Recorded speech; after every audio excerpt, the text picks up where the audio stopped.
welcome everyone to today's program, which is on how to fearlessly text with clients. And with me today is Don Brown, who is the president and owner of Firefly Network Services.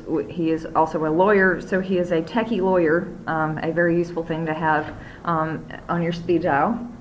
And Don's going to help me talk about something that we've both heard a lot from attorneys about, which is texting with clients and all of the fears and trepidations you may have associated with that. First, we figure we'd go through kind of the pros and cons of texting with clients. But you who are in the room don't get off the hook so easily, because we actually want to know what kind of prompted you to come. What are the things that you like about texting? What are the things that freak you out about texting with clients? Are you just avoiding it? Anyone want to proffer an opinion? Or our clients already texting you and you don't know how to control it and kind of keep it within its proper box. And those online, feel free to submit, and Ann will tell us what you said. Anyone? Okay, yes. Well, I just came for general information. I do have clients text me, and I have to answer them. I just have to. So I'm really just curious as to whether I should be leaving it to that and then calling them and responding in another way. It's really just more information. Okay, so one attendee has clients texting him, so how should he respond to them? One fatal mistake you already made is you gave them a way to text you. You gave them your cell phone number. So there's that. And we'll talk a little bit about that, how to preserve that, put it where it needs to be, and then how to control it to keep it in its proper time frame, right? So you're not getting text late at night. Yes, sir. There have been headlines, and I don't exactly understand them, saying, oh my God, the FBI has not been able to find the text between these two FBI agents over some period of time. And I didn't understand how they're supposed to do it in the first place. So one interesting thing about text is text is evidence, text is discoverable, and it's relatively easy to get the carriers to turn over the text, and you don't necessarily have anything to do with it, and forensically it can be pulled off your phone. So we can kind of talk about some of those issues as well, which isn't so much the client thing, but you may have if you're representing immigration clients, you may have people who you don't necessarily want a discoverable record of the text. So how do you deal with that, Laura? Well, so my clients text me all the time. And I have a virtual office and my business number comes text. But I think a lot of it is for me about confidentiality, and it's one thing if they're texting about an appointment and another if they're asking me for legal advice over the text message. And then record retention, making sure that those text messages make it into my file in the case that I ever need them for a malpractice suit or something like that. So that one is records retention, confidentiality, all of the things. Yeah. On emails, you frequently see at the bottom there'll be sort of a disclaimer. Any tax advice here is, or if this is sent to the wrong returner. I mean, some standard language that appears on every single text you get from that source, but email. But on text, it's just a little line. I mean, How do you add touch on that a little bit, right? How do you add a confidentiality statement or a disclaimer to the bottom of a text message, and how well is that going to go across? In the same way that, how do you do that in a tweet? Not legal advice. Oh, well, shoot, we just used how many characters of our 150, so things like that. Any other thoughts, concerns? Anybody online? It's heavily regulated, and lately there's been a lot of enforcement actions, so we're getting a lot of civil investigation demands. They almost always ask for email, they'll never ask for text. Not yet. Because the government's not catching up. Yeah, I think a lot has to do with, one, they haven't cued in on it, but secondly, it gets into that private space, right? The notion that your cell phone and text communications often intersect with what we do with our family and our loved ones. Mm-hmm. So the question then becomes, at what point are they going to try to go in and do e-discovery on your text messaging? And how do you protect yourself in the event you do that? And really what the solution is to bifurcate it, to move it out business text in one place that you're okay to be discovered, and then to keep your family text separate.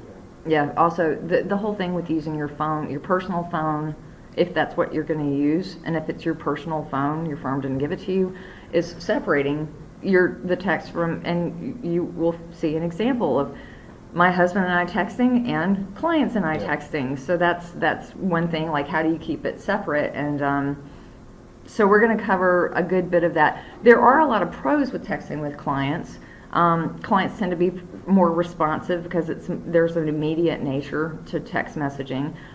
It's easy for people. We were talking about if you're representing people who are in the construction world, they're always texting. They're in hard hat areas and loud spaces, in places where it's much easier for them to send text. Or they have a data plan, but they don't have or rather they don't have a data plan. So they can text if they just have, even a throwaway phone, but if they don't have a data plan, email becomes a lot more difficult for them. And I actually found statistics, 18% of American adults don't have a smartphone. They just have a cell phone. So that's almost 20% of the marketplace that only has the ability to send a text message or place a phone call. And then people don't have email as well. And then also we're bombarded with email. How many of you feel a little bit overwhelmed by the amount of email that you get? So that's the other thing. It's like, yay, there's another way to do this. I'll do text because as long as we can kind of keep it short, sweet, and to the point, I don't need to go back to that and worry about it. So it's also kind of, I think, letting your clients understand the nature of how you're going to communicate via text. And one thing to note, the users that don't have data plans on their phones or don't have smartphones, they still use their devices to communicate. They're very savvy at it. I had a cousin who didn't have a data plan, and she learned how to interact with Google via text. So she could get text directions, she could get everything done over text that she wanted to get done with Google, weather reports. And a lot of the non-internet users are very savvy about texting, and it becomes their primary point of communication. So, and I think we covered some of the cons already, but record retention is definitely one of them. In Illinois, you're not required to keep communication as part of the record technically, but if you talk to your malpractice insurance provider, they may have a different opinion about that. I think a lot of people want to keep a record of the communication just as a CYA. So how do you separate out text messages? How do you keep them with the client record? There's a number of different ways to go about doing that. Also, confidentiality, because of the discoverability, because you're going through a third-party carrier, and because if you watch any kind of procedural on television, if it's to be believed, all you have to do is practically call the police and they'll hand you over cell phone records that's been bouncing off the towers, including texts and calls. So, how easy is it for people to get that information, and so how confidential is it? It also doesn't give you time to think. So, ostensibly, it's funny, I now keep my phone on my desk at work. I didn't do that for the longest time, but then I was getting text messages and also LinkedIn messages and other things on my phone that I didn't have up on my screen when I was doing work, but all this stuff was popping up on my phone. Then I look at my phone and go, all this stuff. So now I keep it on my desk, which is a little irritating, but how do you manage expectations? How do you keep from having to feel like you need to respond with the immediacy that text feels like it needs? What else? The type of communication.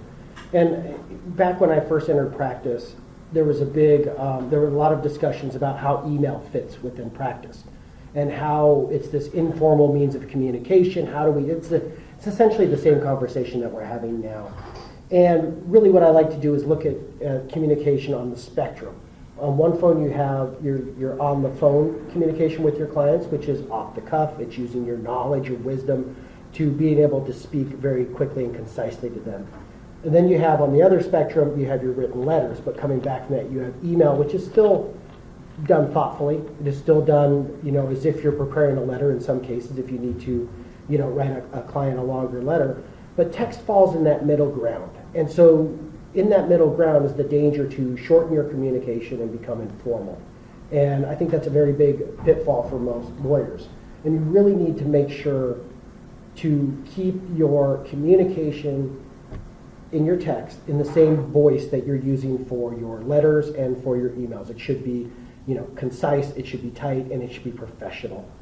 And so just always understanding where that spectrum fits within the kind of the size of the text.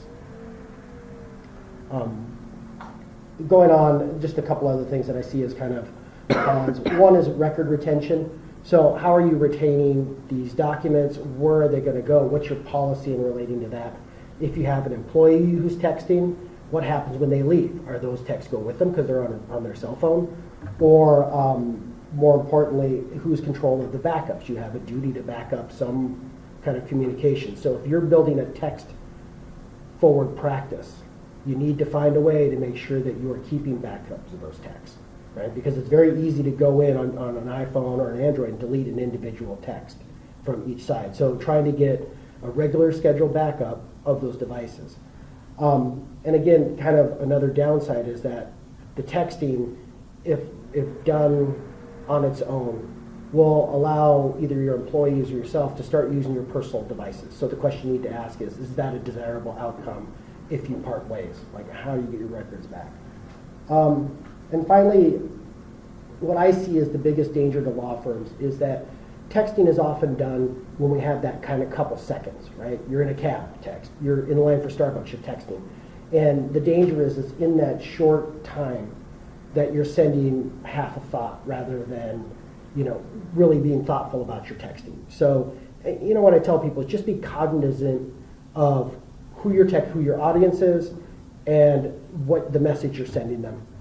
Make sure that you're texting them in a way that you want to represent your firm. We even discussed, should you have a texting policy in your firm?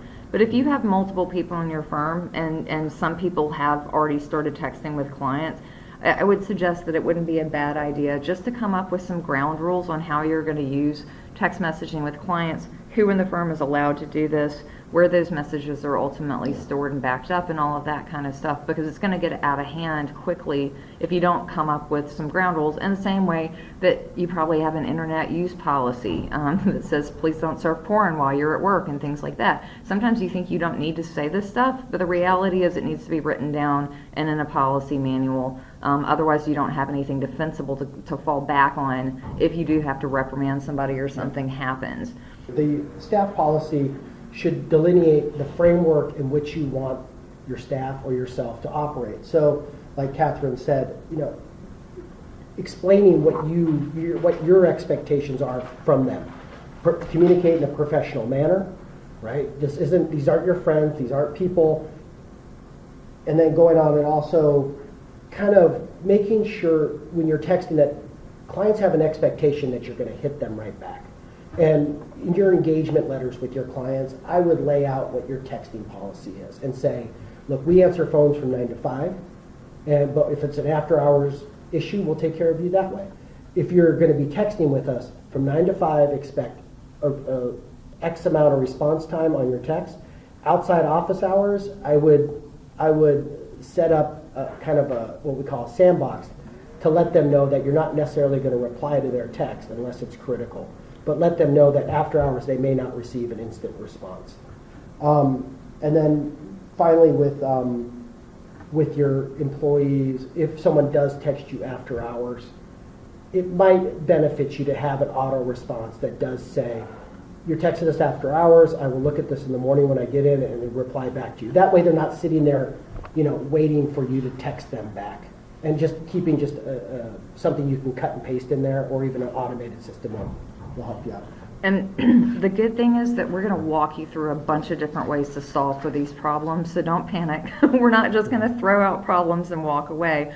We've actually tested a bunch of different technology, from completely free to pricey but great solution, and kind of everything in between, because the thing is, everybody has a different problem to solve. You may have multiple problems to solve, and the problem that you're solving is going to help you figure out what technology to use to fix it. And it may be that you have two different problems. You may find that your team is texting with each other and you need a better record of what's going on with your team.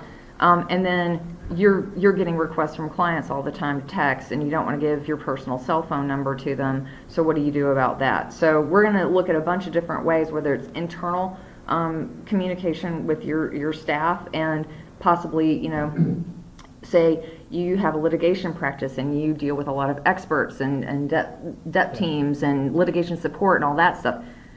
Are there better ways to communicate with them than text, but also not email, which gets ugly as well? So looking at different ways. And then if your client insists that you text with them, what can you do, because you're just really worried about records retention? So looking at different solutions, we're first going to look at, I wanted to give you a quick vocabulary lesson because we're going to throw out some acronyms. And so in the tech world, texting is called SMS, because there's actually two kinds of text. There's SMS, which is short message service, and then there's MMS, which is multimedia service. And a multimedia service is basically if your provider allows you to send and receive MMS, which is sometimes a setting, but sometimes also a carrier issue, you can send images and files from your phone via text message, but it's actually a different technology than the SMS. And that's also, like on my phone, if I send a group message, it migrates from SMS to MMS. This distinction is important when you're looking at some of these solutions to understand whether it's because your clients are typically going to be texting you pictures and other things versus just straight up SMS messaging. And one of the things that's nice about MMS is that if you work with people in the trades, or you work with people who are maybe in accidents, that they have the ability, we all carry these really nice cameras around with us. So these people may take pictures after an accident happens. These people, you could even be in a real-time situation with someone where they're texting you, hey, X just happened, and I took these pictures here, and then you got to get them into your record. So MMS is and it's blurred with Android and iPhones especially. You may not see MMS or SMS on your phone. You're not going to really notice it. It really goes into the same place. So as the technology changes with like iPhones, you're not limited to the small amount of characters. It'll roll it into a much bigger text. But it also combines the photos right in there as well. So these lines are blurring a little bit, but it's still important to understand the distinction between SMS and MMS. Mostly because when we start looking at just backing up your text messages, there's a couple of different ways to do it. And first off, it depends on what kind of phone you have. Most people are going to have iPhones followed by Android phones. There's 3 people who have Windows phones, and then there's probably some flip phones and other things like that. But if you have a smartphone and you have an Android, iPhone actually builds in the ability to back up to iCloud, SMS, and MMS. So it's already built into your phone. But if you're an Android person, which I am, there is an app called SyncTech that used to be from Carbonite, and it's SMS backup and restore. There's a paid version and a free version. This is in your materials and with links to it, everything. But it's $5 for the Pro. You store the data in their cloud, and then it's stored as XML records, which can be converted to basically spreadsheets. So you can take that data and parse it. Don and I were talking, if you can get data in a spreadsheet format, it can be migrated into almost anything because it's in its most manipulatable state. The inclination is you want and even, until Catherine and I were talking about this, my inclination is to export it in a fashion that looks like your text message screen. Yes. So you can read it this way. That's great for visually reading it, but if you can export the data into something like an Excel spreadsheet or into, whatever form you have, you can then put it into your case management system. You can then import it into many different programs. So giving the data out in that XML format, it does make it a little bit hard to read. However, it gives you a lot of power as to where you can put it. So the other one that I have on this, and these are just some samples. There's tons and tons and tons of backup apps. These are ones I've actually tried and seen success with. So that's the other thing. When you go to get apps for backup, make sure you read the reviews carefully. Make sure that other people are happy with them. But the SMS Backup Plus, which is another Android app, it backs up SMS, MMS, and call log entries from your phone using separate labels to Gmail. So basically, if you're a Gmail user, Gmail has labels, that's their equivalent of folders.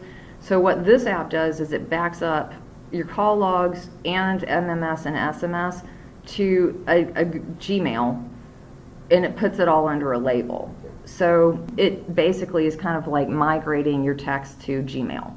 So that's an interesting way to back it up, because depending on your carrier, the other thing that happens with your text messages is eventually they get wiped off your phone. They don't stay on your phone forever. I don't know how, it depends on the carrier, how long they stay on your phone, but it is not indefinite. It's not even for the life of the time that you have the phone. It's probably, I don't know, 3 months or something like that, but they start disappearing. If you go back to look to a text thread that you had with someone and you don't text them very frequently, you'll go, I know I texted them 4 or 5 months ago, but there's no record on my phone because the carrier deletes that stuff. Backing up is kind of essential. Like I said, with the Apples, there's a backup already built in. I have the instructions in your materials. Just click on the link, follow the instructions if you've never backed it up to the iCloud. The other one, though, the thing about the iPhone backup is that it backs it up to either a Mac or another iPhone. If you want to back up to a PC or a Mac in an Excel format, then SMS Export is another app for the iPhone that has a little bit more flexibility than what's built into the iPhone natively, and it's a free app. And these apps are apps that run on your phone. So in other words, for example, you have a client, you need to pull, perhaps they're texting with someone else, and that's the subject matter of litigation. You can also go in with these utilities and install it on theirs and then extract those text messages out. And I think a lot of firms forget that there is a lot of data in text going back and forth. And so as you're moving into any kind of litigation, keep an eye out and remember, oh, hey, I might want to think about text on this case and kind of find a way to extract those out using these tools. And if that is a topic of interest to you and a more deeper dive, we are having a program from NextPoint in March on beyond email discovery of things on your phone. Yeah. So we've got a couple of different programs that go into more depth about forensic examination of things on people's phones, because this is a computer, a very powerful computer that does a lot of stuff, and it can't be ignored. So all of this is really about records retention, and the next thing we're going to look at is also about records retention. This is ugly but functional and free. How many of you have ever emailed to someone's text or got a text to your email or knew that you could do this? So I'm going to actually show you what this looks like in 2 different email applications, one in Outlook and the other in my Gmail. And just real quickly, so the last slide was about how you interact with your phones and texting.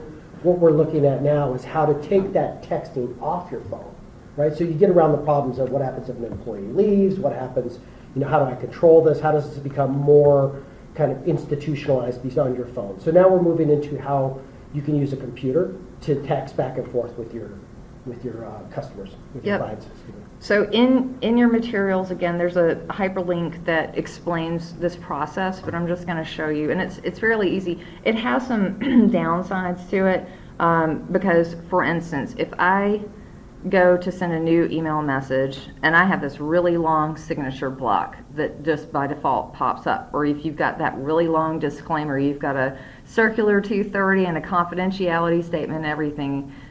So if I send this to, and this is what you have to know about your client, what their cell phone number is, but also who their carrier is, because depending on the carrier, and again, this is in the materials, there's a link that gives you a list of all the different carrier kind of extensions. So if I type in 773, I've already put this in here, this is my cell phone number at messaging.sprintpcs.com. So if you're Verizon or T-Mobile or whatever, all of them have something different. So you're going to have to find out who the carrier is and again what their cell phone number is.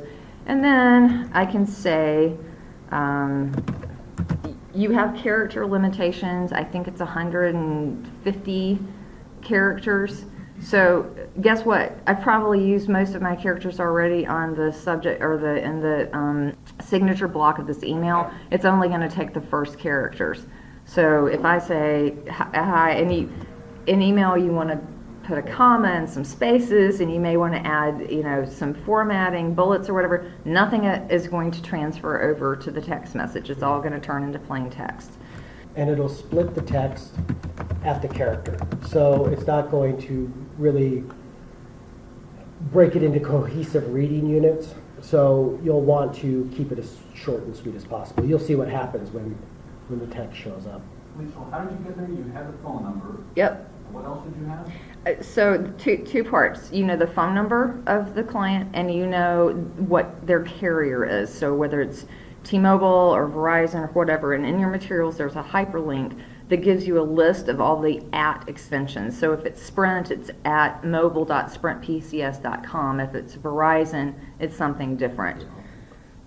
So I've got the text now on my phone, and it says subject, sending text from Outlook. Hi, what's for dinner? Catherine Sanders, Reach Director, Law Practice Management, and Techno. And then it cuts off. But hey, that's cool because I know that in Outlook, if I want to change my signature block and I know I'm going to send a text, we'll do the short signature, we'll remove the signature, or whatever. So that's no big deal. So problem solved there. So I'm going to respond. And while Catherine's responded, the really nice part about this is, one, you can use your email client that you currently have to interact with a client. The benefit of it is it gives you the ability to use your keyboard. It gives you the ability to keep your chain of communications in Outlook in the form of an email chain, rather than having to do this on your phone. We do get a lot of clients who still don't want to type on their phones because, virtual keyboards, they much prefer something solid. So being able to work on your laptop to do this will allow you to communicate even faster. So I responded from my phone. It comes in, it shows, oddly, even though this is in my Outlook contacts, it's still defaulting to the 773. So you're going to have to know your client's cell phone numbers pretty well so you can move this communication into the client folder. There is no subject line, despite the fact that when I sent it out, there was one. When I respond from the phone, there is no subject line. And the rest of the thread of the message is gone. It doesn't, when I respond from I have the thread on my phone, so your clients will have the thread, but you don't. You have what they send you and what you send them, but they're all separate emails.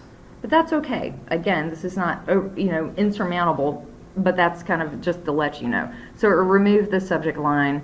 Now, I played around with this a little bit, and one thing that I found is Sprint lets you do this. I'm not entirely confident that I know that other carriers will let you do this, but it's worth trying to figure out. So I wanted to see if on my phone I sent a text to my email address and attached a picture, what would happen. So I texted to email from my phone and added a picture, and there's the picture. So that worked. So that was nice. So if your client needs to send you a picture, I couldn't make it work for documents. So images, audio files, things like that. But if you think about it, you can't send an actual document via text anyway. So anything you can text, you can probably get through this. But this is great. I mean, if you do need to grab some evidence, if someone is, they were in a car accident or somewhere where they can give you the initial photos, it allows you to get that into your email system very quickly and to be able to work with it. And then, okay, so one of the things I noticed also, I have to initialize the communication if I'm starting an Outlook. So meaning that you would need to get your client's number, what their carrier was, and start the communication to have it go back and forth in Outlook. But in Gmail, I texted my Gmail account. And what happened? I got emojis. So I, from my phone, texted a bunch of emojis to my Gmail account, and Gmail, no problem dealing with it. Whereas if I tried to text my Outlook account from my phone, it doesn't do anything. So, yeah. So we don't have to be concerned about confidentiality? So you're putting all this in your Gmail account, and then, Gmail is indexing and has all this confidentiality? Well, that's a totally separate question, which is Gmail and confidentiality. I'm not necessarily advocating for using free Gmail. I am not also suggesting that I think the lawyers aren't using it, and there is a New York State Bar Association opinion that suggests that the confidentiality for free Gmail is just fine. You really have to weigh the pros and cons for your own use and the kind of data you're dealing with. And California has problems with it. So it depends on how they see the robots that are indexing the text. New York said, well, it's basically just robots looking at this, so it's not like a person reviewing it, right? But from a best practice point of view, you should really move out of the Gmail space and kind of into Office 365 or the domain. Yeah. That's Grown up space, but hey, One more. So you explained how to get from email to text, but how did you get from text to the email? Okay, so Other again, than replying? so email to text and text to email. So again, I can set up an email in my Outlook and send it to my client I have their phone number and I know who their carrier is, and thus I'm able to look at the chart and find out basically what their email address is. It goes to their phone and it appears in their text messages, and they just reply. Okay. They don't know that you sent it from your email. They don't know that the response is going back to their email. All they know is that they're texting with you. You can see it's from their email. With the signatures, yeah, that's usually going to be the first key. Yeah, I think you actually can. Yeah, but I don't think they're going to care that much. No, I don't Yeah. think they're going to care, but I think that you can tell if it comes If from. you strip the signatures out, they're not going to really pick up on it. Yeah. But if they Yeah. see that it's going back and forth between your @providername.com, that'll be the key. Yeah, actually, in the header for this text thread, my response goes back to C. Sanders Reach at Chicago Bar, so they should be able to tell that they're sending it to your email. But again, they're not going to care because all they know is they can text with you, and all you know is you now have it in your email where you're used to kind of threading messages and saving messages and archiving messages and putting in the client folders and doing all the kind of things that you've done that make you feel comfortable with email. Now you can kind of transfer it to, again, not the most beautiful solution to the problem, but depending on what problem you're trying to solve, may be enough for you to deal with. Yeah, and this is really kind of the way I'd look at this solution is it's older technology. It developed, before we really started to push into the newer space. And this is something that if you have one client or two clients that are texting you, might be a good solution, right? But as you move up in volume, as you deal with more and more staff people, you have to have something that's a little more centralized, a little more, professional. Which gets us to the professional solutions, which are the business SMS solutions that have come out on the market probably for the last decade, but really have, I think, been hitting their stride probably in the last 3 years or so. And so Don uses Ring Central, and Ring Central is actually a voice over IP system. And so that covers fax, calls, text, all of this for the business. And then I'm going to show you ZipWhip, which is completely standalone product. So if you've had a business line and you've got all that taken care of and you want to add text capability, that's a kind of a tool that you can add into the mix. So what we're going to do is... And with Ring Central, for on the ticketing side, so you're working with us as a firm, and we do get clients who your computer's broken, you can't get on your phone, it's easier to just text it. So what we did is we set up a channel with our Ring Central system so that when a client texts our main office number, it'll get kicked into our ticketing system so it doesn't get lost. But that's one thing, whenever you set the expectation up with your clients that they can text you, you have to make sure that someone's going to be there and they're going to respond and it's going to be in a timely manner.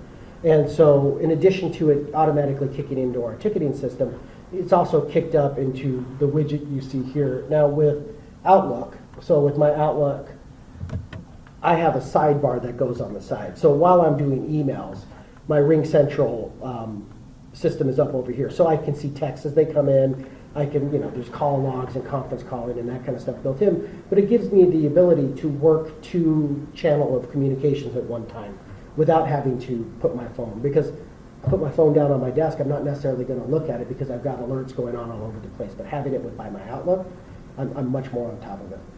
So, and it works just like texting. So you can see the interface generally looks the same if you want to throw a text in. So we're going to go back and forth with text. Now, the real-time communication on this is slightly slower than texting. So it'll take a couple seconds to go through. But what I really like about it is the ability to go in and find what I need to look for. It gives you the ability to then immediately call this person. So there may be a point when your text communication passes out of texting and passes into a phone conversation or into a place where you need to write an email. And so at that point, what I like about Ring Central is it gives me the ability to go in and immediately dial right off that phone and call the person and say, hey, look, you just sent me this text. Let's talk about this in real time. Or, if you don't want to have it committed to text, go in that way as well. Okay, so in this situation, Don's got this little applet thingy installed on his computer. He uses Ring Central. Mm-hmm. He has this either open on his desktop or not because it's going to make a noise, as you might have been able to hear.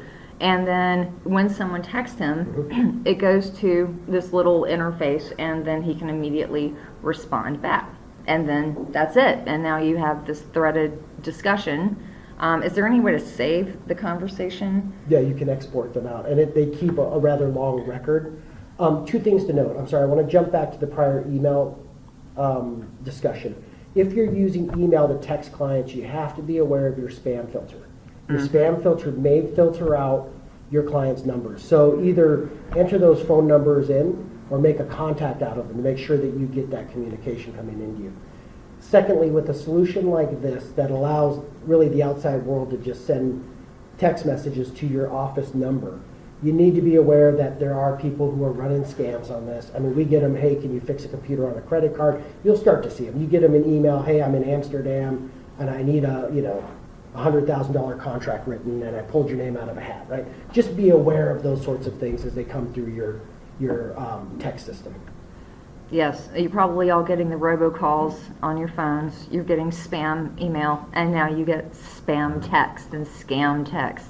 Any way that you have to communicate, they will find it and exploit it, because that is the world we live in. So that's Ring Central. And does the Ring Central's competitors in the voice over IP space have this? It's really something that you have to talk to the independent phone providers. If you have an old PBX system, no, you're not going to get any texting. But if you have a voice over IP system, just check with your vendor to see if they do. Most of them are realizing that this is it's a business form of communication now. It's one of the hottest topics with our smaller law firms right now is how can we leverage text. So that's Ring Central. The next one I want to kind of go over, and this is the one that I think Don and I looked at and we were like, well, this solves for a whole lot of problems in a law firm. And it's a little pricey, or it sounds pricey, but the reality is it's not that expensive when you find out what it does. And this is a product called ZipWhip. There are competitors to ZipWhip. The reason that we're talking about ZipWhip versus others is because they care about lawyers. They have a dedicated sales team focused on law firms and law firm sales, so you have somebody you can talk to. I put her name in your contact info or your materials, and they're integrating with practice management products. Yeah. So anytime they tend to think that lawyers are a good client base, I tend to like their products with a little bit more focus than. And it is important. Anytime you deal with a software vendor, if they have a lawyer kind of division or a lawyer salesperson, that also means on the back end they are developing in order to meet your practice needs, right? So if they're going to sell it, they're going to be developing it for it. So when you talk to a salesperson from this company or another company, ask them, how are other lawyers using this? How can this fit into my practice? Here's the software I'm using. Tell me how it's going to impact me. And they're more than happy to talk about it night and day. So this is the ZipWhip interface. Yeah. I have a question from online. Mhm. Can you exclude communication by texting in your written agreement with the client? If yes, can you ethically not respond to client texts to you? And what is your responsibility if you read the text and not respond? So if you just say, We're going to hold that question a little bit because Yeah. it's if my client texts me, do I have to respond? And if I read it, am I ethically bound to respond? And I think we're going to push that towards the end because that's a whole can of worms. We're trying to make it where you can respond. And the short answer is don't let your personal phone number where you can get texts get out to your clients. Or control it from the very beginning in your engagement letter to And lay out that if you text me, X will happen. We'll come back to best practices. Yeah, I think they said that they had it in their engagement agreement, so you should have it covered. But so ZipWhip, basically, you use your existing business line, and a lot of firms have gotten vanity phone numbers, so they have 1-800-DIVORCE or something like that. So they've spent a good bit of money and a good bit of time developing a recognizable phone number, and so this product is one of those that really kind of takes advantage of that kind of thing. But even so, you're an established firm, you've had a business phone line available, it's on all of your marketing, and you don't want people giving out individual cell phone numbers for texting with clients. So what ZipWhip does is it uses your existing business line and lets your clients text you at the business line, and then everybody in your firm who needs access to the ZipWhip account can go in and communicate with people through the interface. So you have one phone number. You're not giving out phone numbers for each individual attorney, but everybody in the firm who needs to respond via text can, and it will come from them. So on this account, they were nice enough to let me add Ann and Don. So if Ann and Don were logged in and they were responding, the client would see that it was from Ann or Don or me, depending on which one of us was logged into the system. So it lets you read the text. It deals with SMS, group text, MMS, and then they have the web version, a desktop download, and then they also have the ZipWhip app. So I can use the ZipWhip app to text back, but through ZipWhip, not through my personal text. And then you can have the multiple admins, so I can add administrators. One of the nice things is it threads the messages. So I've got this message thread. Say I want to save the message thread. I just go in here and print the conversation and print it to a PDF and save it with the client file. So once I'm kind of finished with that communication, I can print it to the client file, and it's got that whole threaded communication there, and I can delete it out of ZipWhip. Likewise, delete the conversation, block the contact. Say you're getting those spam or scam ones, or you've got a client that you've said, no, I'm sorry, I can't represent you, we have a conflict, and they keep sending you messages. Block them. So it has some interesting bells and whistles in terms of what you can do with individuals. But I want to add a new contact, so I'm going to go up here and add a new contact, and I'm going to add Ann. And Ann is... While Catherine's doing this, what I really like about ZipWhip is it gives you oversight as to what's happening in your firm, right? So, in other words, you can allow your staff to use this program to communicate, but at the end of the day, you can also log in to see how they're communicating with the client. It gives you that kind of real time to make sure that there's no shenanigans or any kind of miscommunications that are going back and forth. Another issue that we're seeing with a lot of our lawyers now is how do I control the times that I communicate in, right? How do I keep from having to reply to emails at 10 o'clock at night or 9 o'clock at night because I've been emailing clients back and forth? With ZipWhip, you can set an auto reply. We're out of office, expect a reply tomorrow at 9 o'clock, we come in and go that way. So I just set Ann up, so I just took her in as a client, so I put her cell phone number when I created her contact. I put her in there, and then I sent a message to her with an image attached to it. And so now she can respond to me and we can go back and forth. So actually from an interface perspective, Yeah. it's easier than your phone, I think. And here we have a test group that I did. And so then you can turn this preview off or on. Other things you can do in here, and so as you saw, I can go up here in new text and type a new text or a new schedule text. So say I wanted to say, remind people, oh, and this also, it makes a noise and it pops up. So when Ann responds to me, even if I don't have ZipWhip open, it just like the Ring Central, it pops up on my machine and I can just respond easily from this little thing that pops up. That's just a screenshot of what it looks like on mine. Great.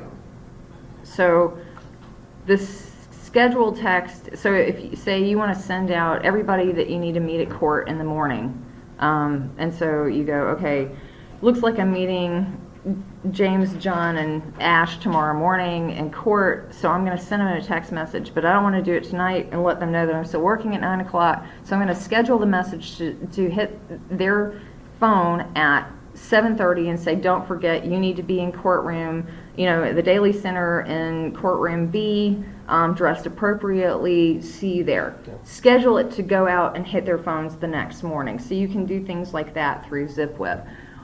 The other thing is, again, with the boundary setting, they have an auto reply. So you can say, and you can have as many auto replies as you want. And you can say, between these hours on these days, I'm not available. Say, I'm at court Monday through Friday between the hours of 9 and noon. I won't be able to get back to you until I get back in the office or something like that. I'm not available. You can set up just like an out-of-office email kind of thing. You can send an out-of-office text message, and you can also set multiples. The other thing is, in addition to kind of managing text messaging for your entire firm, you can start getting a little creative about how you would use text messaging as a marketing tool. So two things that they offer here, they have this keywords function. So say in a marketing message you had text real estate to 312-554-2070. If someone texts that word to me, then I'm automatically going to send them back, and you can set up the auto response to say, here are our resources on the checklist for what every new home buyer needs to know, or whatever. So you can actually start this automated kind of market campaign with text, and you're not texting people and soliciting them. Yeah. You're just putting this out there in your marketing language, and people can easily text with you, and you can send them information. And one other thing, and Catherine and I were talking when we were getting ready about people who prefer to communicate over text versus communicating over the phone. And we both had the same agreement that I don't want to call a restaurant to place an order. If I can place that online, I'm done. I don't have to talk to anyone. It's over. And so there's people who would much rather communicate via text. We're all busy people. And if I'm working with the matter with my own attorneys, it'd be nice to be able to just text them, hey, you know what, I was thinking about that, whatever we were working on, I would like to, change it to be like this or go that. But my fear in that, if I'm changing contract terms or I'm changing things that go in the docket, I need to make sure that they're following up on that they acknowledge it, that they're seeing it in order to make it into my agreement. So do always reply to your client to let them know that you've seen what they asked you for, and then to go back and to make that change. Just let them know you received it, and you will put it into whatever you're working on. But in terms of contract negotiation with opposing counsel, definitely don't do it over text. Right? You do it over phone or email. So that line will blur though. As you're using a program like this, where you're able to start typing like an email and that character strings don't matter, there is slippage. Actually, So, character strings do matter, They do. and they count for you. So if you start to send a new message, once you get to a certain number of characters, I notice that it starts counting down. like if you've ever used Twitter, Yeah. Twitter starts counting down the number of characters. This does too. So it's not going to let you go over standard carrier text limitations. It's a very interesting product from a lot of different ways. And one of the things they also give you is a clicks-to-text code for your website. So if you have a website and you have contact us and you have your phone number and then you have a contact form and you have a click to email, you can also add a click to text. So people right from their smartphone looking at your website, click, and it goes straight to text, but it's texting your business line. You're still not exposing your personal cell phone number, and it's going into ZipWhip. The other interesting thing about ZipWhip is it's because this is your business line and not a cell phone carrier. While the person sending you texts, those strings are going through the carrier. All this other stuff is kind of bottled off through ZipWhip. ZipWhip is actually taking the data line from your voice provider and funneling it off, and they have a lot of security. They sent me white papers and everything, so it's actually kind of making it less discoverable from because it's not going through two people's cell phone providers. And I would look at too, it's very similar to e-faxing. So e-faxing, you shoot it out through the internet, it hits a gateway, puts it into a traditional line. This does a very similar feature where it takes a connection over the internet and then translates that into the text world. So, and I said it was expensive. It's $100 a month, and they get it set up for you, and they give you training and everything. And while $100 a month sounds pretty expensive, if you have a couple of different people in your office and you can figure out how to make it work for you, it actually will be probably worth the money. And where you'll see the kind of return on your investment here is if you're able to truly automate a lot of things, right? Like how much time are we spending on the phone? We're having a receptionist there answer. If you can get those first 3 questions done, so you can get to the point where you could just call someone and you're ready to go, like get those preliminary questions that everybody here knows, those same questions that gets asked of them over and over and over again. And if you can create a nice automation chain, then you can get through not having to do those 3 conversations by merely kind of creating kind of auto keywords in order to get automatic responses. For example, real estate, you're interested in it, reply back yes or no, and then you have an auto response for yes and an auto response for no. If it's no, then they go away. If it's yes, you have another question to pre-qualify them. And if they answer that yes again, then it's time to pick up the phone and call them. So moving on, the other thing that we're seeing is some of the practice management applications are starting to build in text messaging features and functions.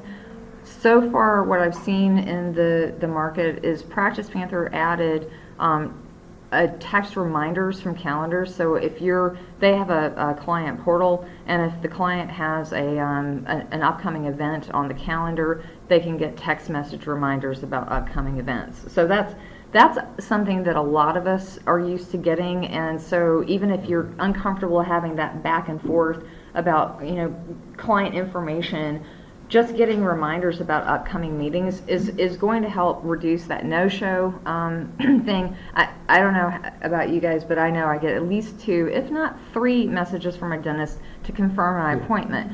These people are booking literally back to back to back. If they don't have someone come in and they can have another client come in, they're not losing money. My hairdresser's the same way. If she only works 3 days a week, so if she misses a client, she misses out on a lot of money. So they want to make sure that you're there. Same thing with you guys. So think about how you might be able to use these kind of event reminders, and then you can, reply 1 to confirm, reply 2 to cancel, those kinds of things.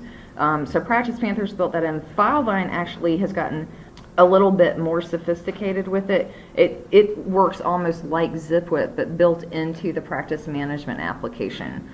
And then Clio, I know Clio is used by a whole lot of attorneys in Illinois, and they haven't built their own text applications, but they are integrating with ZipWhip, which we've looked at, so that the ZipWhip communication actually goes into the client communication in Clio. So now you have a record of the client communication embedded in your Clio practice management. And then they also use AppTutu or AppToto. I don't know how to pronounce that. It's the fun of reading things on the internet. And what that does is that provides the reminders for events and calendar appointments. So those things can be brought into Clio. And one thing to know, with the smaller firms, it's all about automation. The more you can automate, the more you're going to be able to operate efficiently and with fewer staff, right? So if you're having this robot out there, that when you calendar something on your calendar, it's going to notify your client, and then your client's going to be reminded of it. You're going to have fewer blow meetings, and you're not going to have to pay someone to sit there and call clients to say, hey, don't forget that you have a deposition tomorrow, don't forget this. And it allows you to communicate without even doing anything.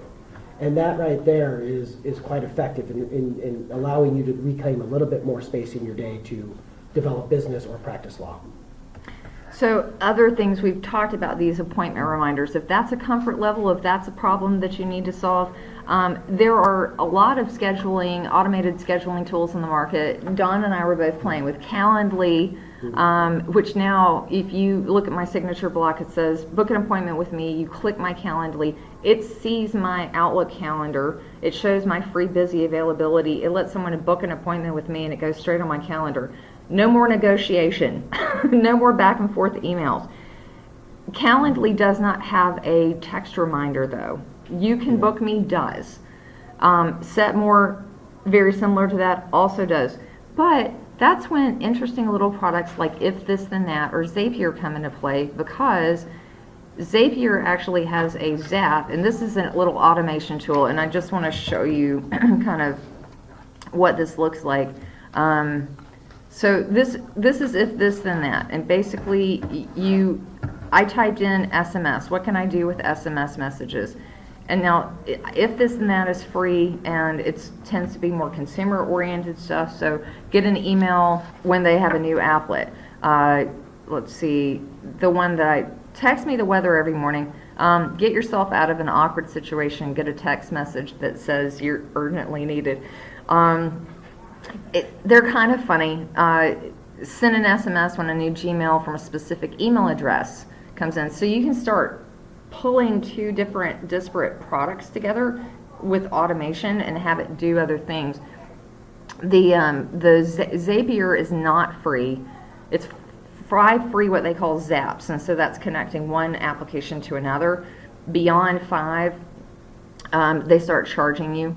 But if it's going to do something that a person would have to do, or something that would fall through the cracks otherwise, it probably is worth the money. So one of the ones that they have, like I said, we were using Calendly, so I looked to see what kind of text notifications.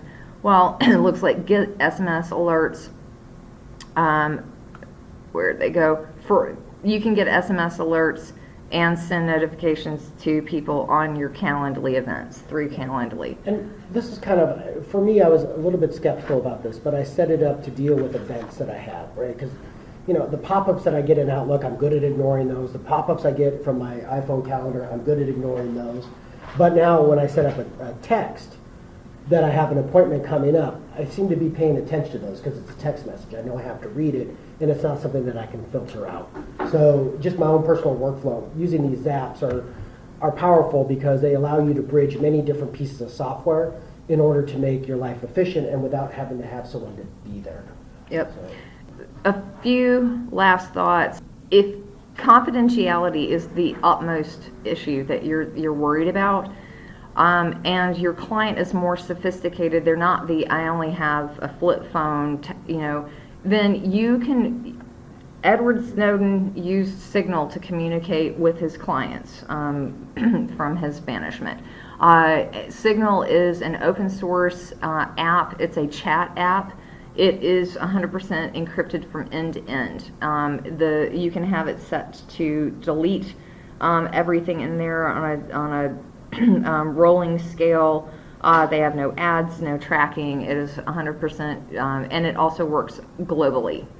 So, if you want to be able to have this kind of chat-like conversation in a very secure environment, possibly even more secure than email, this is something that you can use.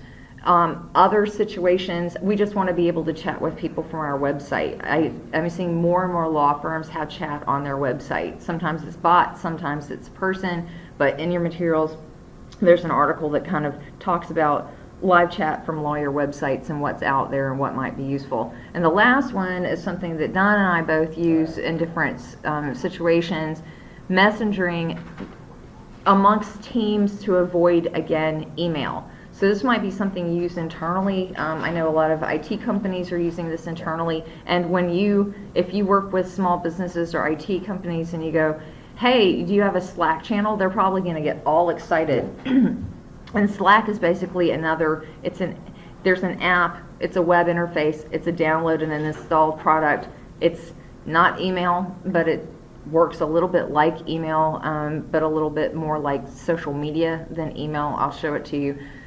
Facebook Messenger, and then Don's some of his team are in their 20s, yeah. their 20s, and so they laughed at us and said that they don't text at all. That's for old people. Yeah, that's when they have to text their parents or old people. They go to text, right?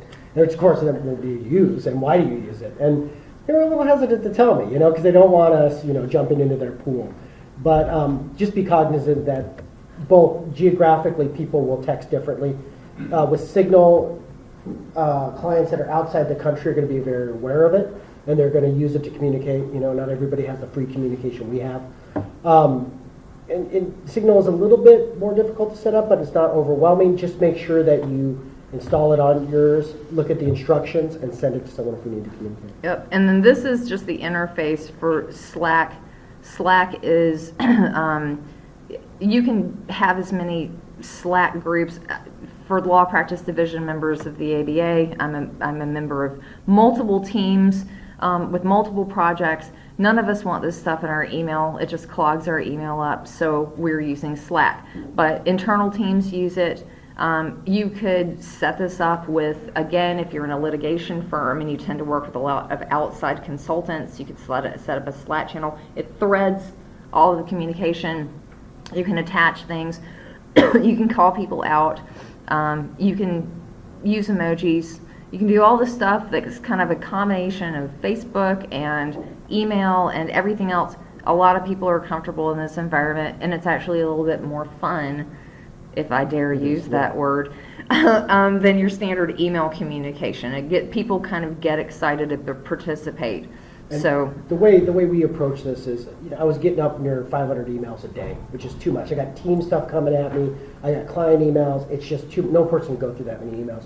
So we moved all minor inter-office communications into Slack. So someone's saying, hey, I need to go get a cab. Can I get a reimbursement? Or, hey, I got this client who wants to do this. What are our options? And we've broken it into teams based upon client base. So that allows the teams to communicate. But then there's also individually they can go. What I like about this is we have been texting, and we never, of course, send client information over text. However, I never want my own staff communicating on their phones, and then when they leave, that information goes with them. Right? So in other words, if I can keep them in Slack, then I keep that communication in-house. And it's still under our control, and I can archive it, and I can back it up, and I can make it available. This will work almost for any device. And now we work with a lot of tech firms too, and they're giving us their own Slack channel. So now I have near instant communication with clients via using something like this. And it doesn't have to be just me, it can be anyone on a team that's assigned to the channel. sometimes I get an email and I just want to hit the like button and move on. You can do that in Slack. You can't do that in email. So the one thing that we really didn't get to today, but we were thinking about is the next wave, which is emojis and client communication. But we also realize if short form communication is dangerous, then emojis just go beyond the pale. So we'll address that next time. And that's all. I know we went over time a little bit. It's a big topic. Hopefully you've seen something that sparks your interest in terms of solving the problem that you have with text messages, and maybe you won't be as nervous about using texting with your clients. Thinking back to the texting and what your obligations are, I would lay it out in your engagement letter, and then I would pre-stage a kind of templated response saying, sorry, we do not monitor this for client-based text. Please call me in the office at this number, right? Then they let them know that you're not going to read it, and it should trigger a call with your client. I think between those two things, you can manage incoming text that way.